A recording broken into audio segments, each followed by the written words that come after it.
still remains the largest terrorist attack in the United Kingdom.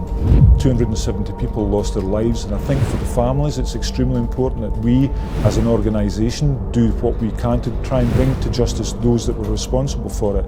Pan Am's Flight 103 had been in the air for an hour. The 747 was en route from London to New York and then Detroit. According to Pan American, there were more than 240 passengers on board and a crew of 15.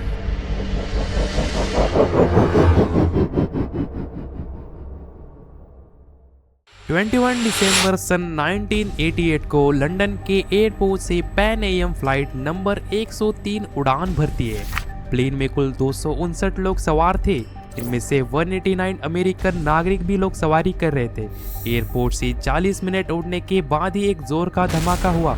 तब plane कुछ 35,000 feet की ऊंचाई पर उड़ रहा था। Plane में एक जोरदार धमाका होने के कारण देखते देखते प्लेन आग की लपटों में लिपट गया और यात्रियों की लाशें संग स्कॉटलैंड के लॉकरबी शहर पर बरसने लगी। प्लेन के मलबे की चपेट में आकर जमीन पर चल रहे 11 लोगों की मौत जगह पर ही हो गई। प्लेन में सवार 259 लोगों में से एक भी जिंदा नहीं बच पाया। इस प्लेन में कुल 21 देशों के यात्री सवारी कर रहे थे। FBI के नेतृत्व में 19 एजेंसियों ने जांच भी शुरू कर दी थी। बाद में सन 1991 में फॉरेंसिक एक्सपर्ट को रेडियो का एक टुकड़ा नाखून के बराबर मिल जाता है जो कि किसी बैग से बंधा हुआ था, और थोड़ी देर रिसर्च करने के बाद शर्ट से लिपटा हुआ एक टाइमर का टुकड़ा भी मिल जाता है। और CIA को समझ आता है कि इस तरह की चीजों का पहला भी इस्तेमाल किया जा चुका है, और ये रिसर्च उन्हें लीबिया ले जाती है। आखिर सवाल ये आता है कि इतना बड़ा अटैक किया किसने और क्यों किया, आइए जानते हैं। लीबिया के मिजराता में एक घर के बिस्तर पर 80 साल का बूढ़ा खाना खाने के बाद झपकियों की तैयारी कर रहा था। झपकी आने से पहले दरवाजा खटखटाने की आवाज आती है। बाहर कुछ वर्दीधारी सैनिक खड़े थे। 1 मिनट के अंदर वो बूढ़े को अपने साथ उठाकर ले जाते हैं। बूढ़े के भतीजे ने पुलिस में जाकर ढूंढने की कोशिश करता है तो पता चलता है चाचा को डिफेंस मिनिस्ट्री के अधिकारियों ने उठाया। उससे कहा गया कि तुम्हारे चाचा से कुछ पूछताछ होनी है, हफ्ते भर में वो घर आ जाएंगे। बूढ़े के घर वाले इंतजार करने लगे। 1 हफ्ता गया, दूसरा भी हफ्ता गया, और इंतजार करते करते तीसरा भी हफ्ता निकल गया। अब उन्हें बेचैनी होने लगी और बूढ़े के घर वालों ने तय किया कि अगली सुबह जाकर पुलिस में चलकर पता करेंगे कि असली मामला क्या है। लेकिन उन्हें पुलिस में जाने की जरूरत नहीं पड़ी। 11 दिसंबर की सुबह उनके घर के टीवी पर एक खबर फ्लैश होती है। उसमें दिखाया जा रहा था कि अबू अगीला को प्लेन धमाके में अमेरिका ने हिरासत में ले लिया गया और इस बूढ़े को संदिग्ध अपराधी माना जा रहा है। अब सवाल ये आता है कि अबू अगीला कौन है और प्लेन धमाके में इस बूढ़े का क्या हाथ है। अमेरिका ने लीबिया में लीबियन सीक्रेट सर्विस की 2 एजेंट को पकड़ लिया और इसमें से तीसरा एजेंट मतलब अबू अगीला मसूद का नाम सामने आया।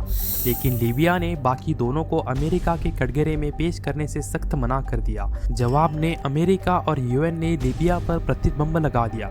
जब हालात खराब हुए तब लीबिया के तानाशाह गद्दाफी ने दोनों को ट्रायल के लिए 2001 में सौंप दिया। इस ट्रायल में एक एजेंट को दोषी पाया गया और उसे उम्र कैद की सजा दी गई, और जो दूसरा एजेंट था उसके खिलाफ कोई सबूत न होने के कारण उसे बाइज्जत बरी कर दिया गया।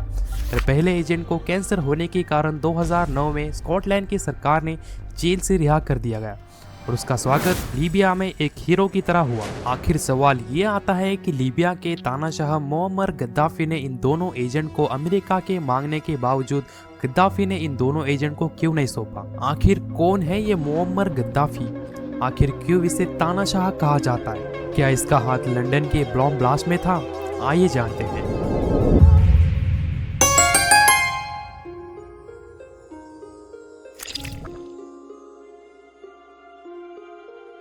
एक ऐसा लीडर जिसने रेगिस्तान के टेंट से उठकर पूरी दुनिया की नजरें अपनी तरफ खींच ली। एक ऐसा इंसान जिसे कुछ लोग अफ्रीका का हीरो कहते हैं और कुछ लोग तानाशाह। वह शख्स जिसने अपनी अरब कंट्री लीबिया को एक छोटे से रेगिस्तानी देश से अरब दुनिया का सबसे अमीर ऑयल नेशन बना दिया। लेकिन वही शख्स बाद में अपने ही देश की सड़कों पर घसीटा गया। भीड़ ने उसे खत्म कर दिया और दुनिया की सबसे ताकतवर देश अमेरिका ने राहत की सांस ली। आखिर सच्चाई थी क्या? क्या गद्दाफी वाकई में एक तानाशाह था या फिर एक ऐसा लीडर जो वर्ल्ड पावर को चैलेंज करने के कारण मिट गया? मुअम्मर गद्दाफी का जन्म 1982 में लीबिया के सिरते के एक गरीब परिवार में हुआ। उसका परिवार रेगिस्तान में रहता था। उसके पिता बकरियां और ऊंट पालते थे। बचपन में गद्दाफी ने अपना काफी समय रेगिस्तान में बिताया। जिससे हमेशा उसे रेगिस्तान से लगाव रहा। गद्दाफी की शिक्षा और प्रभाविक जीवन धार्मिक स्थानीय इस्लामी अध्यापक से हुई। बाद में उसे सिरते और सेबा के स्कूल से पढ़ाई पूरी की।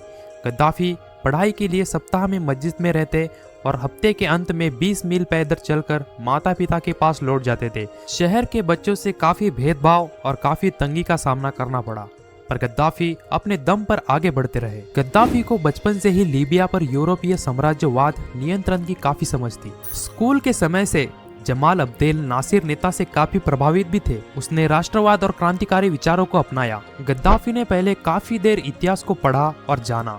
बाद में सन 1961 में सैनिक कॉलेज में दाखिला लिया। यहाँ भी उसने क्रांतिकारी गतिविधियों को छोटे छोटे विचारों पर बनाया और फिर 4 महीने के सैन्य प्रशिक्षण ट्रेनिंग के लिए वो इंग्लैंड चले गए और यहाँ से गद्दाफी क्रांतिकारी और साम्राज्यवादी विचारों में घिरता रहा। मुअम्मर गद्दाफी का सत्ता में उदय सन 1969 में हुआ। 1 सितंबर को उसने फ्री ऑफिसर्स मूवमेंट के कुछ अधिकारियों के साथ मिलकर लीबिया के राजा इद्रिस के खिलाफ बिना खून खराबे के तख्तापलट किया। तब गद्दाफी की उम्र केवल 27 साल थी। इस तख्तापलट के बाद गद्दाफी ने देश की कमान संभाली, लीबिया पर अपनी सत्ता नियंत्रण में ले ली। गद्दाफी ने इस सत्ता को बहुत तेजी से मजबूत किया। उसने लीबिया की राजनीतिक और सामाजिक कड़ियों में बदलाव किए। उसने देश की अर्थव्यवस्था को सुधारने के लिए विदेशी कंपनियों को नियंत्रण में ले लिया। गद्दाफी ने देश में क्रांति के लिए अपनी सरकार स्थापित की, socialist people Libya of Arab.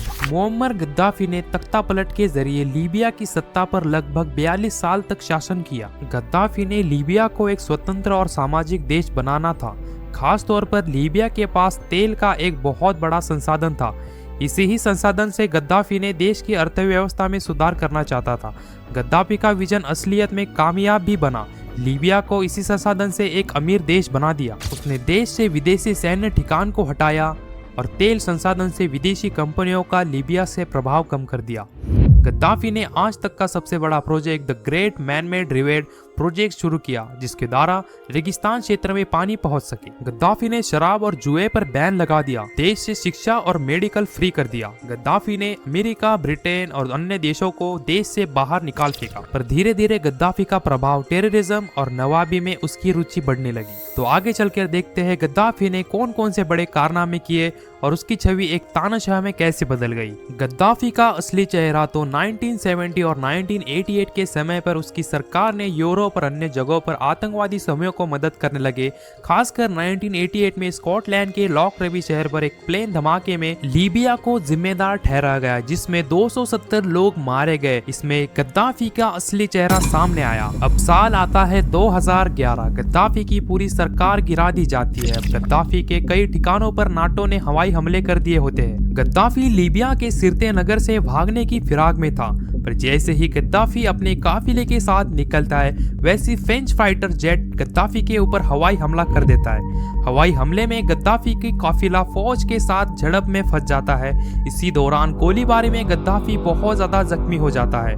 इसके बाद वह जमीन पर घिसट कर एक नजदीकी पाइप के अंदर जाकर छुप जाता है। बाद में एनटीसी की मिलिट्री ने गद्दाफी को खोज निकाला और इनमें से एक ने गद्दाफी को जूते से जमकर पिटाई की और गद्दाफी दया की भीख मांग रहा था, पर एनटीसी की फौज ने गद्दाफी के सिर में और सीने में गोली मार दी और गद्दाफी उसी वक्त दम तोड़ देता है। तब गद्दाफी की गोल्डन पिस्तौल दिखा करके देश को 42 साल तक शासन करने वाला तानाशाह को मार दिया जाता है। उसके बाद अमेरिका और अन्य देशों ने गद्दाफी की तय तक जांच शुरू की। अबू अगीला को 2017 और 2020 की पूछताछ ने अबू अगीला ने कबूल किया कि उसने ही वो बॉम्ब बनाया था, मतलब उस बूढ़े ने ही वो बॉम्ब बनाया था, जिसके कारण पैन एम फ्लाइट 103 में धमाका हुआ। बूढ़े ने कहा धमाके के बाद खुद गद्दाफी ने अबू अगीला और उसकी टीम को शाबाशी दी थी। तो इस तरह गद्दाफी ने आतंकवाद को बढ़ावा देकर राजनीतिक खेल खेला और अमेरिका और अन्य देशों ने आतंकवादी कड़ियों को जोड़ा। आखिर में गद्दाफी की जिंदगी हमें यही सिखाती है कि कभी कभी एक लीडर हीरो भी हो सकता है और एक विलन भी। सवाल यह है कि डिक्शनरी लिखता कौन है, क्या वो जिसने हिस्ट्री क्रिएट की या वो जिसने हिस्ट्री से ही मिटा दिया। अब आप सोचिए, क्या गद्दाफी वाकई एक तानाशाह था या वो एक विजनरी था जिसे पावर ने खत्म कर दिया क्योंकि उसका सपना बहुत बड़ा था। अगर आपको ये डॉक्यूमेंट्री पसंद आती है तो कमेंट में बताइए हीरो और विलन, और इस चैनल को सब्सक्राइब करें ताकि आपको हिस्ट्री के छिपे हुए सच हर हफ्ते मिल सके। धन्यवाद।